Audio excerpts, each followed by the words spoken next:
So, welcome to ePathshala. This is a series of courses on computer networks.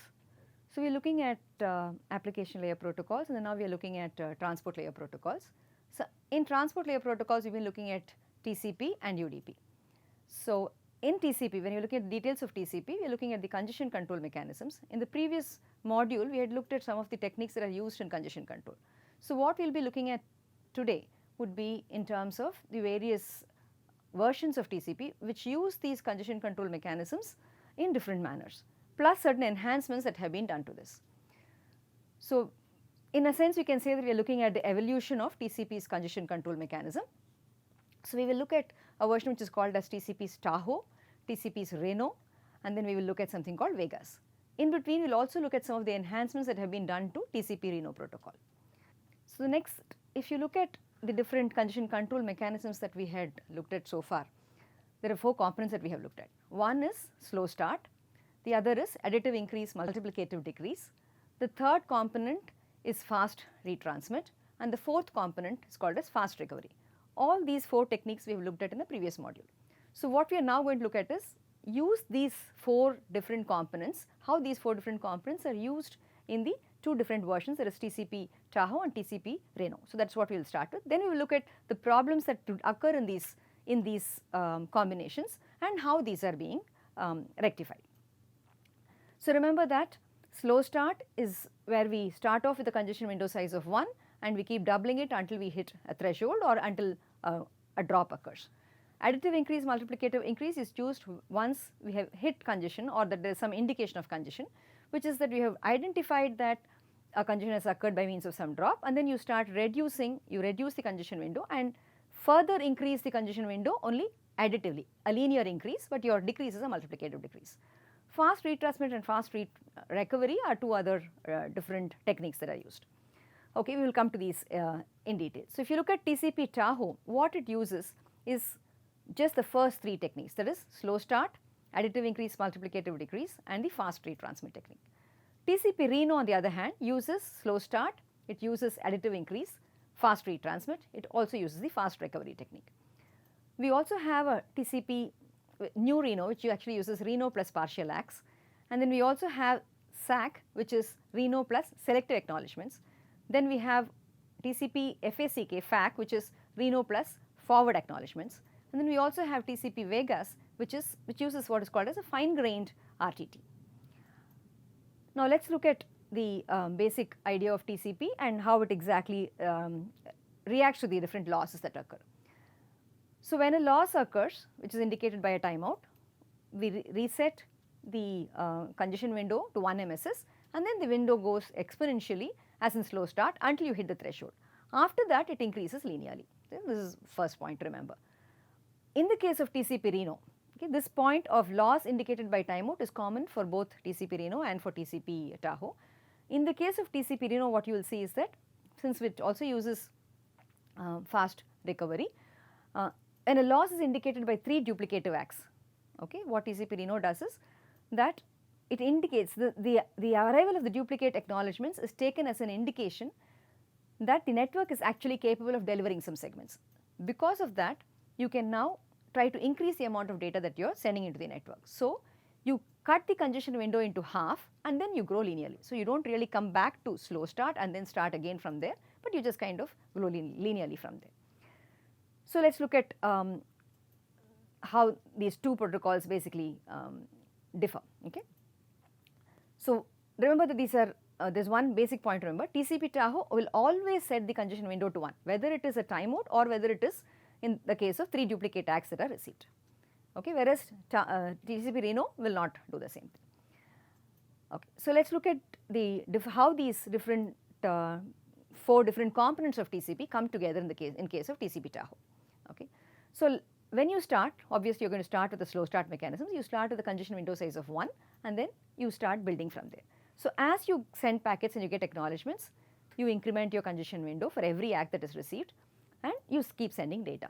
Now, you keep doing this, right, you keep doing the same thing until the congestion window reaches a threshold, right, so in which case you will move into a congestion avoidance phase. So, when you go into congestion avoidance, what would happen is that you will now increment your your congestion window by 1 for every congestion window amount of packets that you have sent. So, that is when you get an acknowledgement for the entire congestion window, then you increment it by a value of 1. So, this is what will happen in the congestion avoidance phase. Now, in this process, if a timeout occurs, so then you go into a retransmission timeout phase. In the retransmission timeout state, what you would actually do is that you will set the congestion window to 1 and you will retransmit the packet. Once you have got the acknowledgement for all whatever you have retransmitted, then you again go back to slow start, right, and the process will continue. So, in slow start again you will start with the congestion window of 1, keep doubling until you hit the threshold and then you move on, right.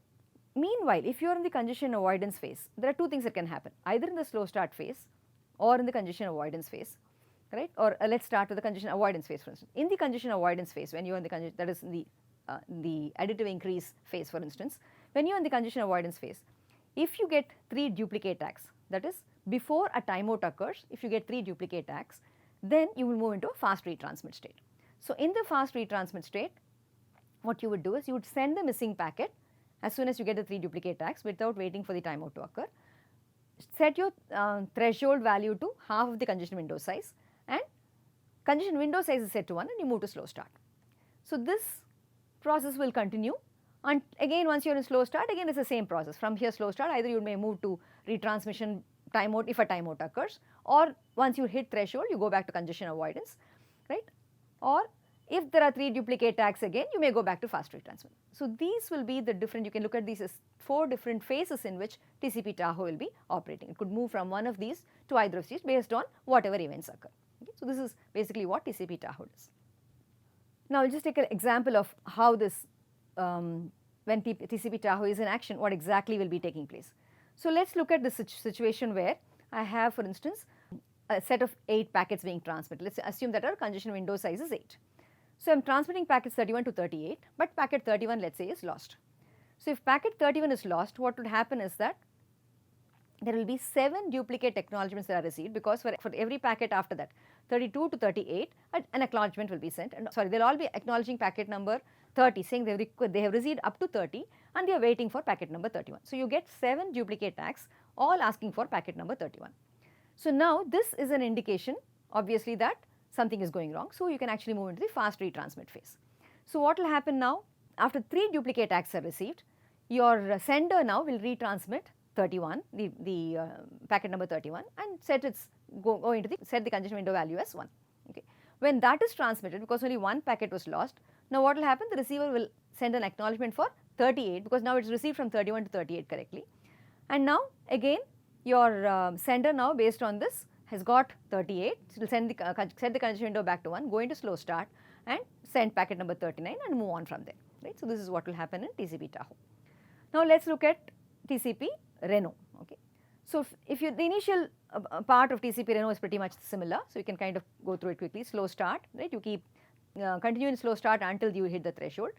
Then once you have hit the threshold and moved into congestion avoidance, what you will do is again you will keep incrementing linear, that is the additive increase phase is what you will be in. So, once you are in the additive increase phase, if you get 3 duplicate acts because of one packet getting lost, but other packets are going in, right. Now, what you will do from the fast you will go into what is called as the fast retransmit phase, and in the fast retransmit phase here is the difference compared to TCP's Tahoe. So, what we will do here is from here you will move into what is called as a fast recovery phase. So, in this process what we actually do is you do not set your congestion window back to 1, instead you set your threshold value to half of the congestion window that exists at this point of time. You set the threshold, you set the congestion window to this threshold and you start sending the missing packet. Okay, you send the missing packet and you continue in this fast recovery state, right, and you keep sending data. As you get duplicate acknowledgements, you continue to send data. So, as you get duplicate acknowledgements, you increase your congestion window, and the moment you get a non-duplicate acknowledgement, that is, let us say for instance packet number X is the one that has been retransmitted. So, the moment you get a non-duplicate ACK which is greater than that X, it indicates that the recovery has taken place, right. So, then you move back into the congestion avoidance phase. Okay. So, this is, and when you are moving to congestion avoidance phase, you set your congestion window back to the threshold that you had originally set it to, right. You had already halved the congestion window. and set that as a threshold. So that value is reset back here as the congestion window size, and you move back into congestion avoidance. So this is the basic difference that you have between Reno and Tahoe. In addition to this, of course, if a timeout occurs in whichever phase you are, whether you are in slow start or whether you are in congestion avoidance, you will again move into the retransmission timeout phase and then go back to slow start once all the packets have been acknowledged. Okay. Similarly, from slow start again, if you get 3 duplicate tags, you will also move into fast retransmit.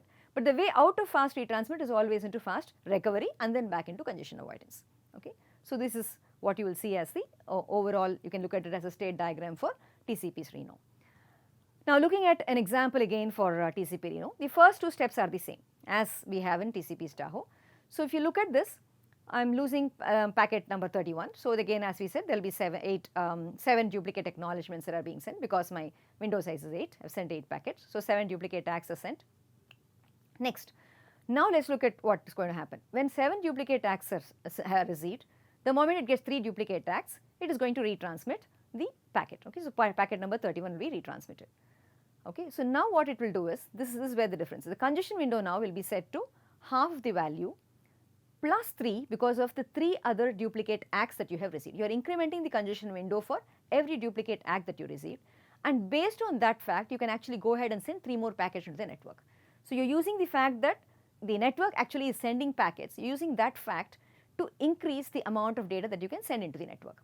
And that is indicated by the additional duplicate acknowledgements. So once you get these acknowledgements, you are incrementing your congestion window, so you are able to send more packets to the network. So you now send 3 additional packets to the network. So you, let's say for instance we send now 39, 40 and 41. So once you send these packets, you will get an acknowledgement. Now what is the acknowledgement that you get for the retransmitted packet? You will get an acknowledgement of 38. Once you get your acknowledgement of 38, now remember this is the acknowledgement for the retransmitted, you retransmit packet, now you got the acknowledgement for value which is greater than that packet, right. So your x was, in this example the x was 31, so you will get an acknowledgement of 38 which is much greater than x, right. So this indicates that all the packets that one packet was lost, other packets have already reached. So you are moving out of the fast recovery phase and you come back into the additive increase phase by setting your congestion window back to 4. Okay, so this is what happens. So if you take a quick comparison of both these mechanisms, okay, so let's look at what will happen here.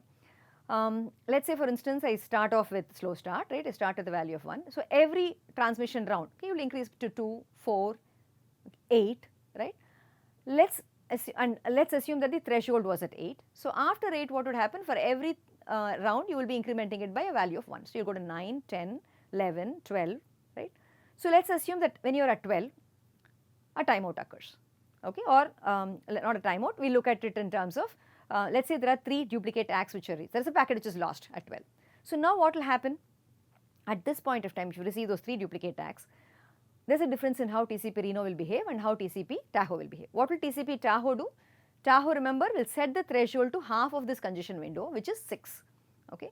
So, and it will send the congestion window now back to 1 and do a slow start from here. So it will go to 1, then go to 2, then go to 4, and before going to 8 it will hit the threshold. So it will set it to 6 and start doing a linear increase from there. Now TCP Reno on the other hand, the moment it detects the loss of packets, that is, it goes into the 3 duplicate acts, so goes into the fast retransmit phase. So it will now set the congestion window to half the original congestion window, right. So that is, it will set it to the value of 6. Now from 6 now it will start doing a linear increase. So you will actually see that additive increase and multiplicative decrease, that mechanism is very much visible when you are looking at the TCP's Reno mechanism. Now from here you will see that it is doing an additive increase, right. So this kind of should give you an idea of how TCP Reno and TCP Tahoe kind of compare with each other. Okay. You can see that you are getting a better performance with TCP Reno, right. So again, if you look at what kind of, I mean, if you try to compare the throughput that you get with TCP in both these cases, okay, approximately if you try to see what kind of throughput you can get with these mechanisms in place. Now that because of congestion, because TCP is trying to do congestion avoidance, doing some extra work. So in doing this extra work, how is the throughput getting affected? If you want to take a look at that, we can do a quick calculation to understand how it will behave. So let's say for instance, let's assume that W is the window size, okay, where a loss occurs. So what will happen the moment a loss occurs? We know that the window size will be brought down to half, okay. So it will come to W by 2 and then from here you will keep doing a linear increase, right. So, you can see a ramp like function is what you will get. Let us say again at W you will get another, you get a loss. So, again you come back to W by 2. So, what is it that you are doing? You are transmitting W by 2 amount of packets in at a particular time, and it takes you, for instance, you move up to W size of, you move up to window size of W, and again there is a drop, so you keep coming back. So, on an average if you see, you will keep shifting between W by 2 W by 2 number of packets per RTT to W number of packets per RTT. So, you can say that on an average you will be somewhere at 3 by 4 W, that is between W by 2 and W, right. So, 3/4 of a window per RTT will be the throughput that you can get. Okay. So, this is the kind of throughput that one expects with TCP with these additive increase, multiplicative decrease in action. So, how fair is TCP when you look at TCP with all this congestion control in place? Remember that what we are talking about now is only for we looked at it for a single connection. Now, similar situation is going to occur for multiple connections which are all going through a router, right. For instance, when congestion occurs, okay, now, and if some packets are dropped, there are multiple connections which are currently in existence, right, which are connecting up different end nodes. So, if they are all TCP connections, all these TCP connections, if they experience some loss, they will all do a congestion control, and because of that they will adjust the amount of data that they are sending into the network, and they will be able to use the bandwidth effectively. But during this process, how fair is this process? Does everybody get an equal share of the bandwidth? That is our goal, right. So, if I have, for instance, a link of bandwidth R, okay, and if I have k TCP sessions in progress, what is the average rate I would like to get? I would like each of them to get an average rate of R by k, right. So, does it happen is what we need to understand. So, this to understand this further, okay, so let us look at a simple example of just 2 TCP sessions which are competing for the bandwidth, okay. So, if you look at this graph, you can see this is just plotting connection 1's throughput versus connection 2's throughput, okay. So, now R is your maximum capacity that is available. So, obviously, if one gets a higher throughput, you are going to be somewhere within this area, right. So, if you get a higher value of throughput, then you are going to get, if one is getting a higher value of throughput, 2 will have a lower throughput and so on, okay. So, this is what, and this dotted line in between tells you that both of them have equal bandwidth share, okay. If they are somewhere here, it means that both of them have equal bandwidth share. Ideal position in which they should be will be somewhere over here at the intersection of these two lines. So, let us assume that, for instance, we are somewhere here to start with, okay. So, now look at what will happen. Bandwidth will keep, this connection 1's throughput will keep increasing because it is increasing its window size, trying to send more data into the network. Now, obviously, it will hit a limit, and then it will go into the congestion avoidance phase and then do additive increase, right. Now, what will happen? Because of that, once a loss occurs, there will be a decrease of the window by a factor of 2. So, this one's the connection 1's throughput will come down, right, and then again it will go into additive increase phase. So, it will keep increasing the amount of data, so its throughput will increase. Again, if a loss occurs, what will happen? There will again be a decrease in its throughput, okay, and then again there will be additive increase phase, so it will start increasing. Now, the same process you will see will keep repeating, right, so much so that they will start approaching that point where you will actually have fair transmission, that is both of them will have equal bandwidth, right. So, this is what we expect to happen. So, in a sense we can say that with this process of AIMD in place, TCP is fair. But there are certain other things that you can do. You can actually play around with TCP to exploit its fairness behavior and try to do other things. So, if you see, for instance, some applications may require more amount of the data rate than other applications. For instance, when you have multimedia applications, they do not want to use TCP because they know that their rate will be controlled because of the congestion control mechanism that we have, okay, that the rate at which they are transferring data will be throttled. So, they do not use TCP and instead use UDP. Now, what will happen when you have UDP traffic and TCP traffic existing simultaneously in the network? The TCP traffic will do congestion control and therefore it will suffer because it will start reducing the amount of data, whereas UDP will not do any congestion control and will happily use all the available traffic that is being freed up also by TCP. Okay, so we have this, when you have a combination of UDP and TCP, UDP can get more amount of traffic than TCP. Okay, so another trick that many applications use is that they use parallel TCP connections in trying to exploit this fairness mechanism. Okay, so for instance, let us say an application can open multiple parallel connections between two hosts. Now many browsers and many other applications, they will do this. Okay, the advantage of doing this is that, so let's say you want a link of rate R you have, and there are 9 existing connections. Okay, so now a new app, if it asks for one TCP connection, what is the rate that it will get? Now there are 10 connections, remember, so it will get R by 10. Okay, whereas, but if the new app now asks for 11 TCPs, it opens up 11 parallel connections. How much of bandwidth it will get? Out of the 20, right? There are totally now already 9. Now it asks for 11 more. So you get 11 out of 20 connections will get TCP's fair share. So you get overall you get almost half the available bandwidth will be available for this application. Okay, so applications do kind of exploit this fairness aspect which is there in TCP, and they try to get the maximum throughput for their application.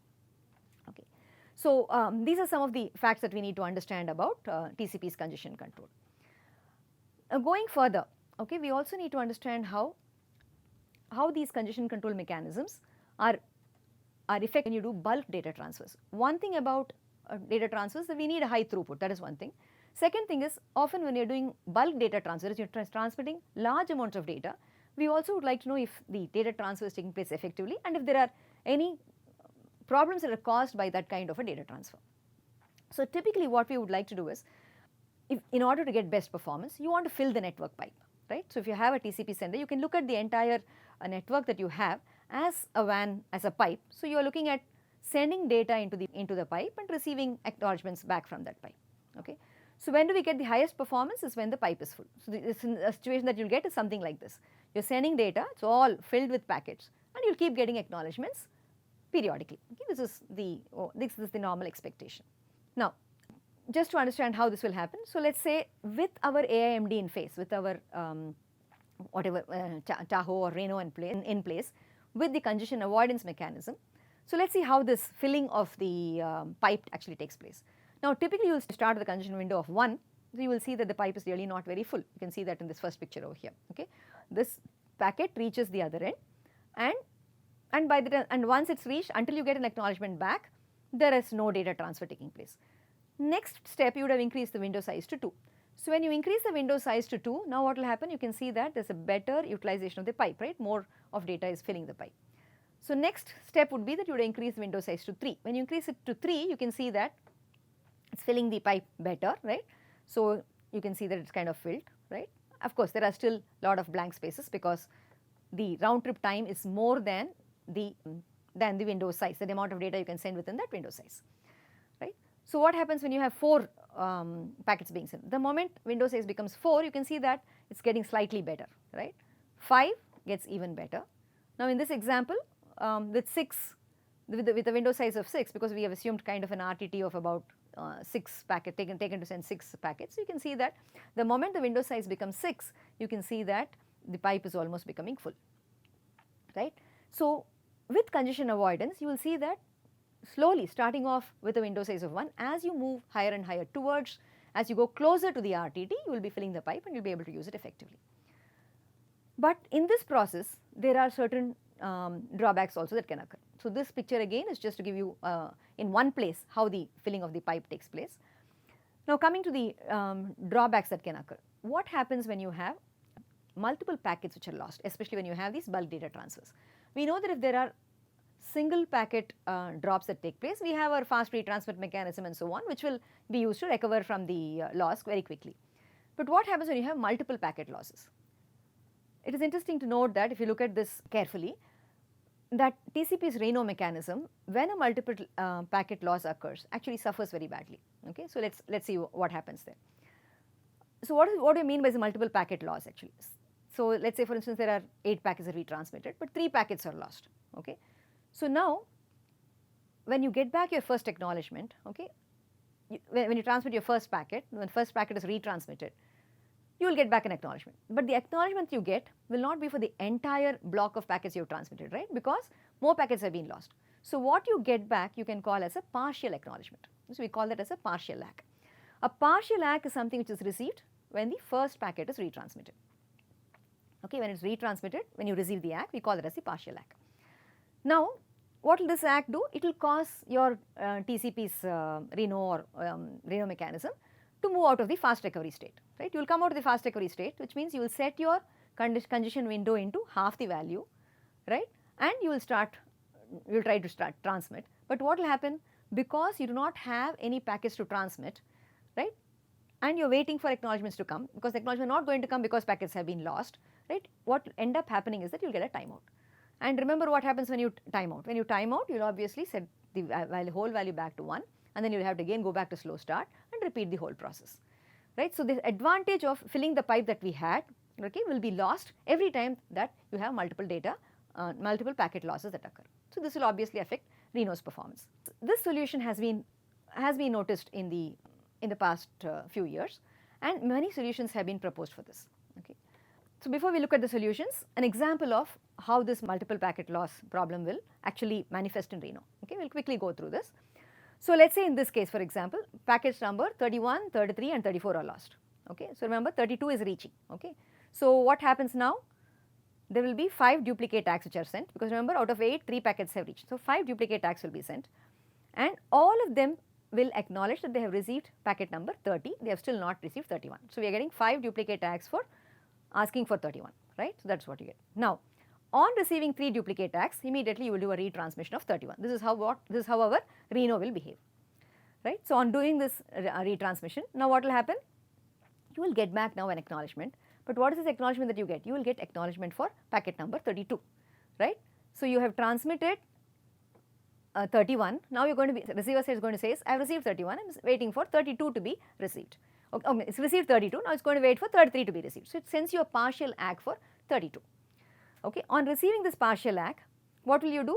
Reno will exit the fast recovery mechanism, right. It is a partial ACK, but Reno does not recognize it as a partial ACK. It recognizes that as an ACK which is greater than what it had retransmitted. Therefore, it will exit that fast recovery mechanism. It will exit the fast recovery mechanism, set the congestion window to 4. Now, it has already sent 4 packets for which it has not yet received acknowledgements. Therefore, it cannot transmit any more packets, okay. And so, it will wait, and it will wait until the sender times out, and only then it will again be able to send any more packets to the network. Okay.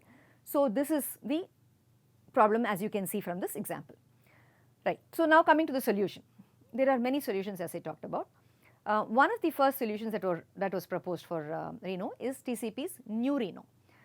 Now, New Reno, essentially what is done in this particular mechanism is that you extend the fast recovery phase. That is, you do not exit the fast recovery phase if you get a partial ACK. So, which means you have to identify that you actually got a partial ACK, which is very easy, because you are getting only an acknowledgement for a number which you have, which is somewhere in between what you had transmitted, right. You transmitted from 31 to 39, you should have actually got an acknowledgement of 39, but you only got an acknowledgement for 32, right. So, obviously, it is a partial ACK. So, identifying partial ACK is easy, but the moment you identify that it is a partial ACK, do not get out of the fast recovery phase, continue in the fast recovery phase. You get out of the fast recovery phase only when you have got the ACKs for all the packets that you have transmitted. Okay. So, that is the first mechanism that is used in New Reno. Second solution is what is called as TCP SAC, or selective acknowledgement mechanism. So, here what is done is there is a new option that is added in TCP which allows TCP to acknowledge the lost segments. Okay. So, if you acknowledge lost segments alone, then only those segments can be retransmitted. The third thing that we have is what is called as TCP's forward acknowledgement. So, this is actually an extension of the SAC mechanism itself, plus there is a better estimation of the available windows that you can transmit better. Fourth solution is what is called as TCP's Vegas. So, here what is done is you do a little bit more than this. So, you use the round trip time actually to signal congestion rather than waiting for even 3 duplicate tags or even waiting for a timeout to occur. Okay. So, with these 4 different solutions, you can see that the Reno's problem is solved and you are able to get much better performance. So, these are things that are currently in use. So, let us look at how TCP New Reno works. I told you the idea, right? That idea is that you will remain in fast recovery until all the data in the pipe, right, before detecting your 3 duplicate tags are ACKed. Okay. So, again let us take the same example. So, packets 31, 33 and 34 are lost. So, you get back 5 duplicate tags, right. Now, on receiving the 3 duplicate tags, you retransmit 31. Up to this, it is all the same. Okay. Now, let us look at what happens next. Now, what happens when you retransmit 31, you will get back an ACK for 32. So, this is a partial ACK. So, what do I do now? I will retransmit 33. I don't get out of fast recovery. I retransmit 33. So my congestion window size remains the same. Retransmit 33. And you can also transmit 40 because you got one ACK. So therefore, your window size is large enough. You are able to transmit the next packet. 40 also has been transmitted. So now when I get an acknowledgement for 33, right? So I get 2 more duplicate acknowledgements for 33 because I have transmitted 2 packets. I'll get 2 duplicate ACKs for 33. Now what will happen? Again, you're able to increase your congestion window size. Again, you're not out of fast recovery and you transmit 41. Now when you transmit it, when you get a duplicate acknowledgement 33, what do you do now? You will now transmit 34. The moment you transmit 34, now all the lost packets have been retransmitted. So what will happen? You will get back, you will be able to also increase your window size by 2 more packets. You will send 42 and 43 as well. Okay, and then now since all the retransmitted packets have been transmitted, plus some additional packets have also been transmitted, you will get back the acknowledgements for the packets that you have already transmitted. That is, you will actually get back acknowledgements for 40, 42 and 43. So the last acknowledged packet will be 43. So which means now that you are out of that all the packets, that is all your partial ACKs are over. Now you are getting a full ACK. So when you get a full ACK, you get out of fast recovery and you can set your congestion window back to the original threshold that we had and start your congestion avoidance phase again. Okay, so this is basically how new Reno works. Now coming to SAC, the selective acknowledgement. So here what we have is we have selective acknowledgements which are sent, right? So again, same situation, let's take 31, 33, 34 are lost. Now what happens here is you get a selective acknowledgement which says when packet number 31 is not received but 32 is received, the acknowledgement will specifically say that I have received 32, I have not received 31. So 32, you're getting a selective acknowledgement saying that I have received 32 to 32, this block is what I have received. When the second packet 35 is received and the acknowledgement is sent, it will tell you that 35 has been received and 32 has been received. So 33, 34 are missing. So that information is all becomes available. So with every duplicate, with every acknowledgement that is received, we get selective information as to which are the exact packets that have not been received on the other side. So this information is what we make use of. So now you can retransmit 31. The moment you receive 32, right? A selective ACK for 32, so retransmit 31, right? And you'll get a partial ACK for 32, so you can retransmit the 2 lost segments, 33 and 34 can be retransmitted now because we already have an indication of those 2. So you retransmit those, right? You keep retransmitting like this and then you can exit the fast recovery once you get back the acknowledgement for 39, 40 and so on. Because you are transmitting additional packets to the network, as you get the acknowledgements, you will now move out of it. So SAC is a very useful mechanism in that sense. In the forward ACK, what you do is, it's a kind of extension of the SAC mechanism, but you do a better estimation of the window size so that you can transmit more packets, keep it going faster and faster, okay. So here again what we do is, same example let's take, again you will get back SAC with all this information. Now what you do is, you don't even wait for 3 duplicate ACKs, instead you will retransmit 31 based on the forward ACK that you receive. That is, when I receive, what we mean by a forward ACK is that when I receive an ACK for 35, I am actually waiting for 38, right? I am receiving for 35 and I now the last packet I have transmitted is 31. So if the difference between this forward ACK that I have received 35 and 31 is greater than 3, you can do a retransmission. That is basically how forward ACK mechanism tries to do a retransmission quicker without even waiting for 3 duplicate ACKs. So now when it receives that ACK for 35, it knows it can retransmit 31, so it retransmits 31. Once 31 is retransmitted, your window size is also incremented for the duplicate ACKs that you receive and you can continue transmission. And then you exit the fast recovery phase once you get back the acknowledgements for the last packet in that block that you have transmitted. Okay. So this is basically how the TCP forward recovery mechanism works. TCP Vegas is a totally new or a totally different approach. Here what you do is, there is a change in how fast retransmit itself is triggered. So what we do here is, instead of waiting for 3 duplicate ACKs, what we do here is, on receiving the first duplicate ACK, you check whether the current sending time current time minus the sending time plus minimum RTT is greater than the timeout value. Okay. If it is greater, then you trigger the fast retransmit mechanism. That is, you are not waiting for 3 duplicate ACKs, but even when you get the first duplicate ACK, you check whether this timing holds, and if this timing holds, you will go into the fast retransmit mechanism. This is one of the first things with TCP Vegas. Second thing about TCP Vegas is that it makes use of fine-grained RTTs. That is, instead of waiting for the coarse-grained congestion control mechanism, it makes use of fine-grained RTTs, which is supported by one of the TCP options. So using that, TCP anticipates when congestion is going to occur based on the minimum RTT rather than trying to wait for. So how does it calculate this minimum RTT? That's again an interesting aspect of TCP Vegas.